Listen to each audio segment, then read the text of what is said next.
my question is, why does existence exist at all? Why does anything exist at all? I've heard you answer this question before, however the answer didn't quite satisfy my question. I just don't understand why anything exists at all.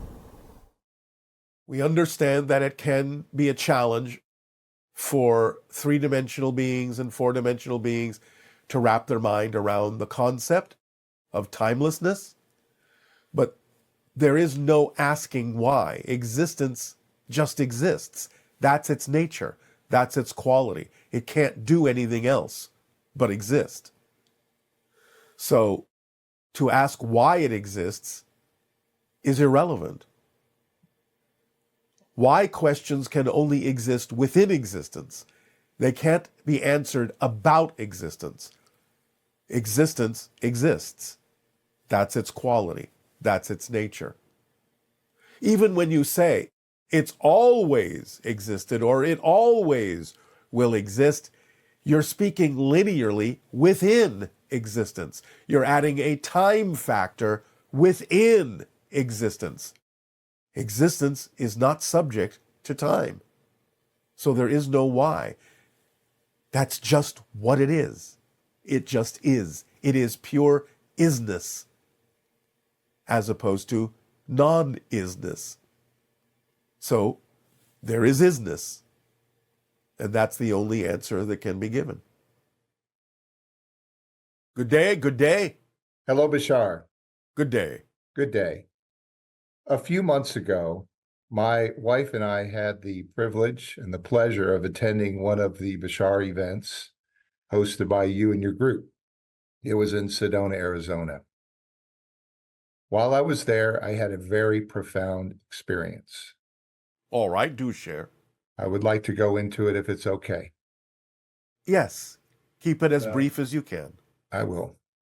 There were two guided meditations that you performed. The first one, I didn't get a lot out of it. My head was shaking all over the place. But the second one, I calmed down, and almost halfway through it, I felt this blanket of energy envelop me. And as I put my hands around it, I felt a stream of electricity, best way I could describe it, going through the base of my neck, through my throat chakra.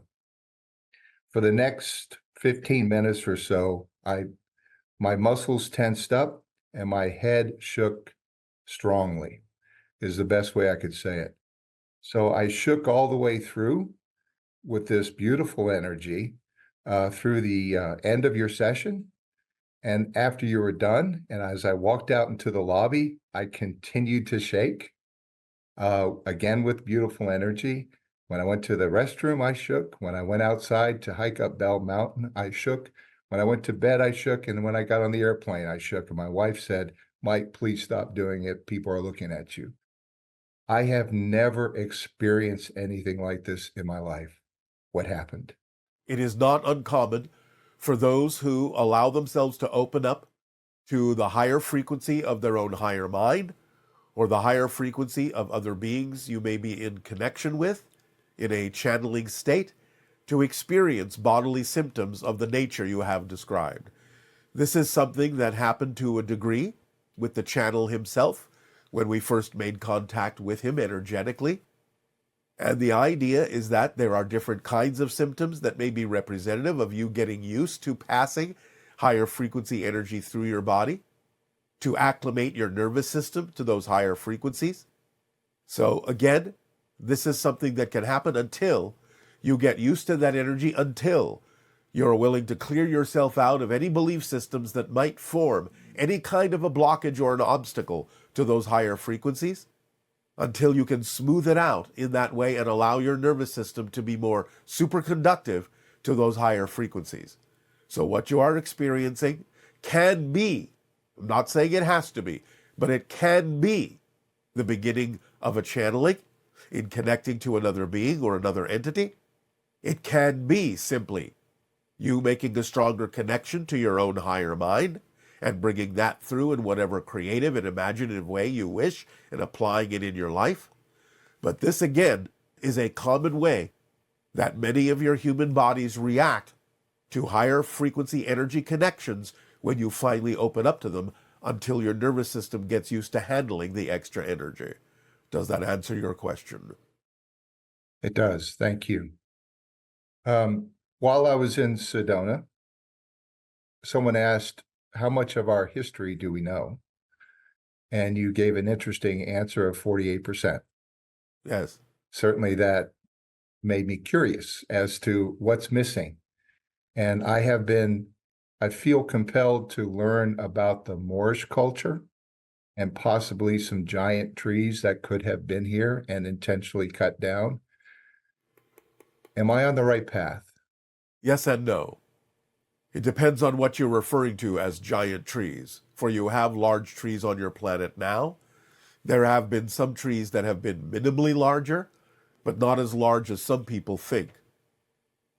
Some people have claimed that certain formations on your planet are the stumps of giant trees. They are not. They are the formations that are left over from volcanic activity, from geological formations, and therefore they have been misunderstood and mislabeled by some people. Just because they resemble the idea of tree trunks doesn't mean they are. But there have been many other civilizations, some of which you are faintly aware of, such as Atlantis and Lemuria. But there have been other civilizations on your planet that you know nothing of. Some even existed before humanity took over. So there's a lot of history, in a sense, that is missing from your knowledge base, and it is one of the things that extraterrestrials will provide for you when open contact occurs, is a more complete understanding of the history that will be relevant for the reality that you will be in when open contact happens. Does this answer your question? Yes, thank you. You speak of the Anunnaki and the Nephilim in many of your transmissions. Yes. Are they the same? The Nephilim are an offshoot to some degree. The Anunnaki that we refer to are usually referring to the group that interjected their genetic material into an early hominid and created Homo sapiens. The Nephilim are those that ultimately recalled the first group of Anunnaki when they had violated their laws by creating Homo sapiens, and worked as the guides once Homo sapiens had existed and been created to lead Homo sapiens in a certain direction that would allow them to become self-reliant.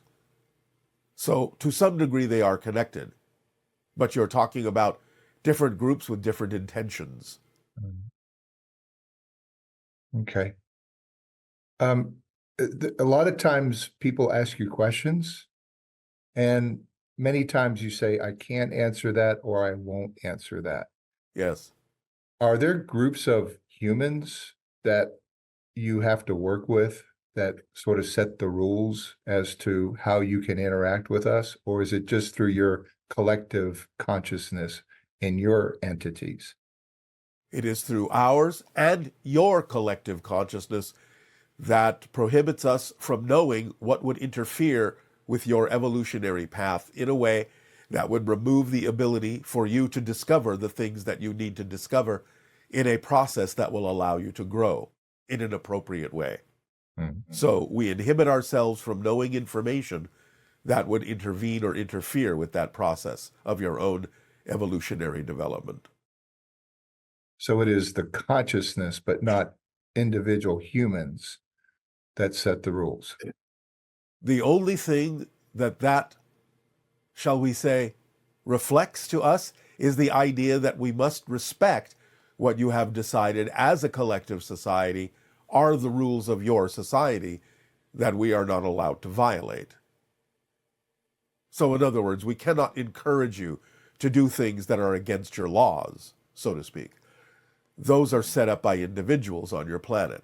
The rules that you have agreed to about forming your ideas of governments and so on and so forth must be respected by us to a certain level, to a certain degree, because you have set that up as the way you wish to run your planet. Now, if you change those rules, then we can abide by the new rules. But that's in your hands. Final question. I've always struggled to understand why us humans like to go to war with each other. But you say we're energy. One of the things that come out of war is pain and suffering, misery. Yes.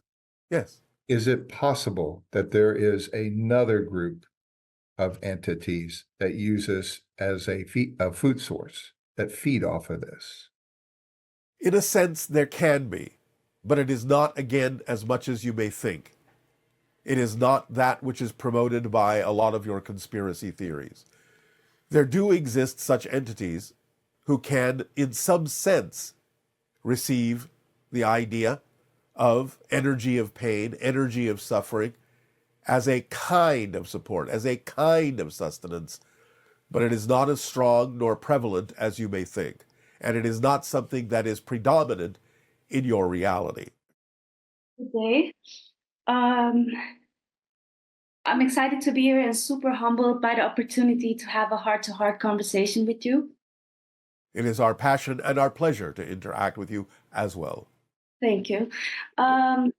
I'd like to talk about this concept I've been introduced through synchronicity, which is surrendering.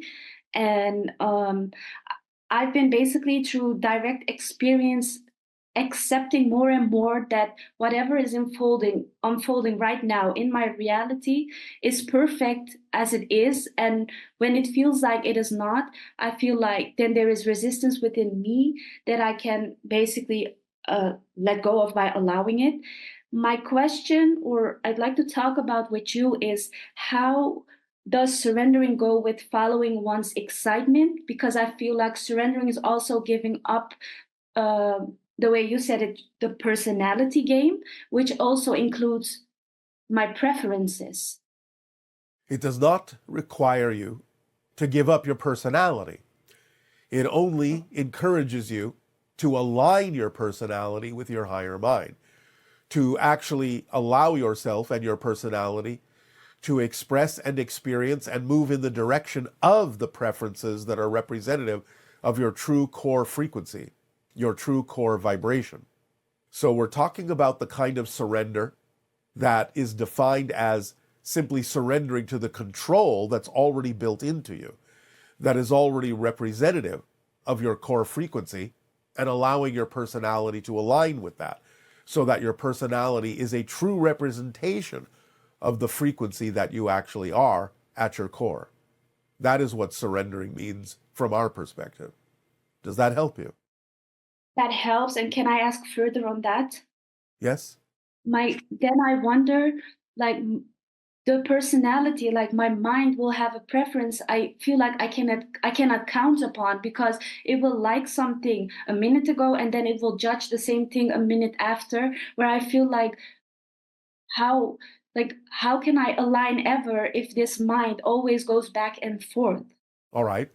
Well, again, it is about, in a sense, quieting the mind to some degree and knowing the difference within yourself in your discernment between the ideas and energies of excitement and anxiety, because that is, for the most part, why humans flip back and forth so quickly, is that they are expressing the idea of a desire, but it is coupled with the idea of a fear.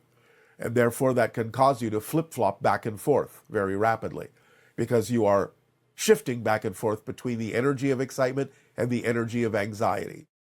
So it requires honest self-investigation and evaluation as to what belief systems you might still be holding on to that would cause you to examine things with anxiety instead of only allowing yourself to experience them through the idea of excitement. It's all right if you quickly observe neutrally the idea from another point of view, but you don't have to experience it emotionally if you are willing to just observe it neutrally and then choose to move forward within your excitement and your passion, as opposed to giving over to the negative and fear-based belief in your personality that would create and generate an emotional reaction as well. Does that make sense to you? that makes sense. Then I'd like to elaborate on that through like personal experience, so that I can maybe let go of whatever is holding me back. Because Yes. like I've had like the experience where I felt like, and I just want to expose my mind here, and be pure. I felt like the universe has sometimes been like, I felt like I've been bullied by the universe sometimes, because say that I wanted something and the universe would align a lot of stuff where it would be like almost like as if it gives me my favorite pie in front of me and is saying, here is your favorite pie. And when I get my fork, it says like, oh wait, like you cannot taste it. And then, or I get to a party and they say, hey, we confuse you with someone else, you're not like invited to this party actually. But and then now I feel like I'm almost that's where the anxiety kicks in. All right. But you're doing that to yourself. The universe isn't doing it to you. It's just reflecting what you're doing to yourself. Remember, you are your own reality. You are your own universe. So the idea is that the universe, existence, is unconditionally supportive. So if you're holding on to negative belief systems, the universe will say, all right, we will support you in your holding on to those negative and fear-based beliefs. It can't contradict you. It can only support what you say is true for you. So basically, you are bullying yourself. You are messing with yourself. Stop doing that. And you Yeah, will I not believe get that. those reflections. I believe that. And then it's like, how do I stop that, since I feel like I don't know how I uh All right, bully. I can explain. Remember, this is most important. You do not hold on to anything you don't believe serves you. So you have to investigate yourself deeply by asking yourself with all honesty, what might I be getting out of holding on to a fear-based or negative belief? And if you are really honest in your self-investigation, you will figure out more often than not that either you have another belief that says to move forward would create something even worse than what's happening now, and therefore it's safer to stay where you are now, Mhm. and therefore you're getting safety out of it because you believe you're preventing something worse from happening if you do move forward. That's usually what happens in the motivational mechanism of most people on your planet. So if you find out what you're afraid of, what you're afraid might happen if you did in fact move forward and align with your true essential core vibration and become the person you say you prefer to become,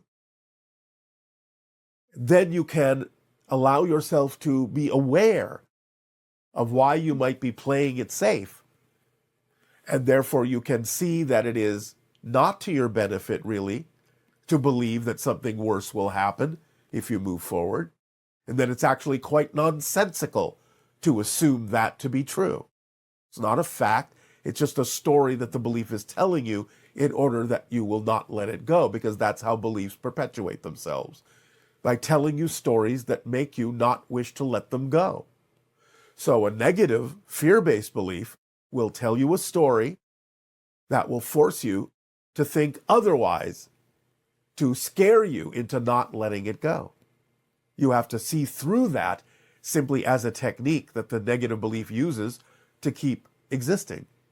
Whereas if you understand it's just a story, then you can let it go and not consider it to be a fact that something worse will happen.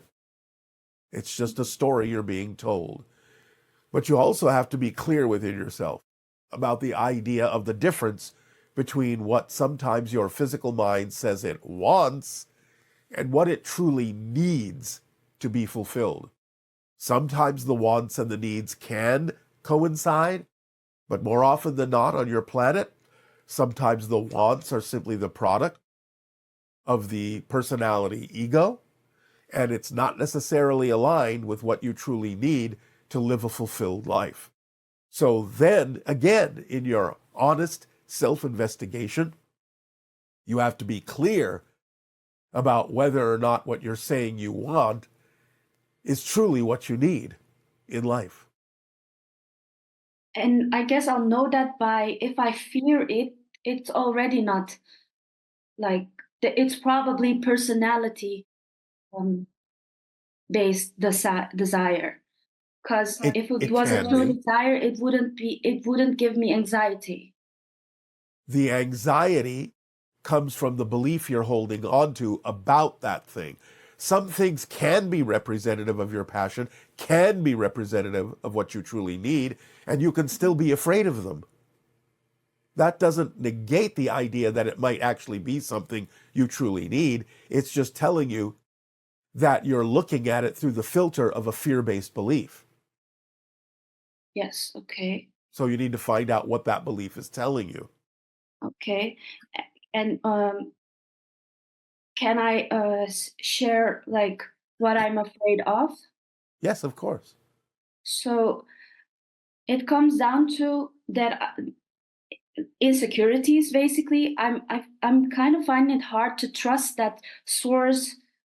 Like I'm afraid of source, I guess, because it feels so like huge, and maybe the stories I've been hearing about all that is like life is a gift, and am I being like, am I using my resources well enough, am I good enough, all those questions, and then feeling like what if I say I'm worthy, but uh You can't be unworthy. If you were unworthy, you wouldn't exist. but what about evil then in stories or in religion where they say like you can get punished if you do this and that, and those There's no associations. such thing in spirit. There is no such thing. That's a human idea. Yes. You can only punish in physical reality. You cannot be punished in spirit.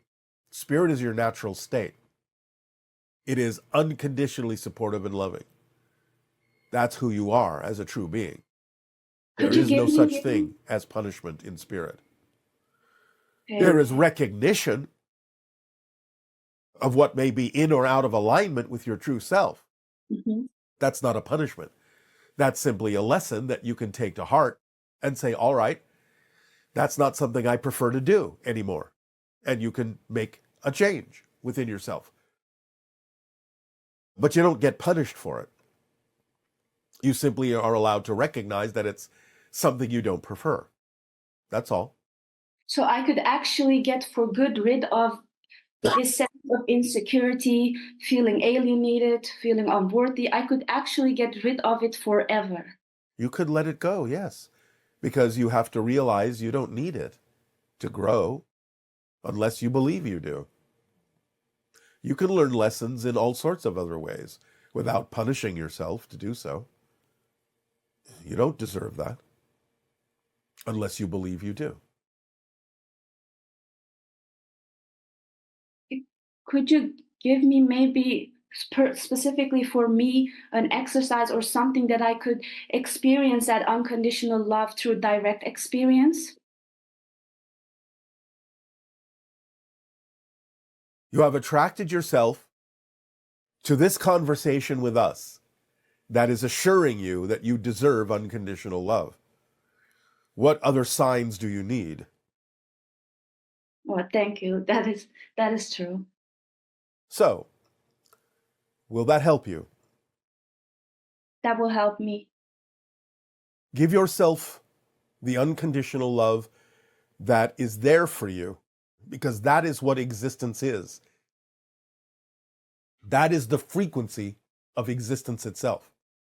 So if you exist, you are supported by unconditional love. It can't be otherwise. You have the proof of this by the fact that it actually supports you unconditionally, meaning that if you believe in something negative, you are supported in that. If you believe in something positive, there's no difference to the universe, no difference to existence. You are supported in that. Yes. Being supported, even in the negative things, should prove to you that its support is unconditional. It's not judging you. It's saying, all right, you want to believe in this negative thing? You want to have this negative experience? Go right ahead. I support you. That's what unconditional means. Doesn't mean it judges you for doing it. It means it lets you have the experience. It supports you in the experience you have decided is necessary for yourself. How much more unconditional could existence be than being so invisible it doesn't even intervene in your ability to punish yourself? Because it knows you are actually an eternal spirit. It knows that you can't really die or cease to exist. Therefore, you want to do these things to yourself? It'll let you because it actually loves you that much to let you be the one to decide what is real for you and true for you. It doesn't intervene. There's no such thing as God's will, except for the idea that its will is your will, because you are a unique representation, a unique facet, a unique extension of all that is, of Source. You are allowed your uniqueness, utterly, unconditionally. Therefore, what more proof do you need than that? Yeah, I feel like I shouldn't need more proof than that. But if you do, that's up to you. You're the one setting the rules. You can disband them. And again, that will be supported too. Yes, I guess I need to trust that that will be supported too, because it's a new decision. Why not? Because what you're doing right now is trusting that it won't be supported. You understand that doesn't mean you lack trust. It means you're using your trust to say, I won't be supported. So why not use the same trust to say, I will be supported in what I prefer, as opposed to what I don't? Because it's never about not trusting. You're always trusting something to be true. You get to decide what that is.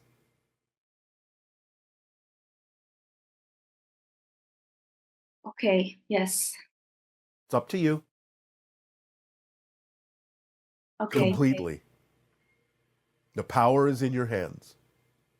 The power is in your heart. The power is in your spirit. Thank you. If you would like to share something, then I have given you the most important thing I can give you right now. Mhm. Go and apply it in your life and see what happens. Yes, I will. Thank you.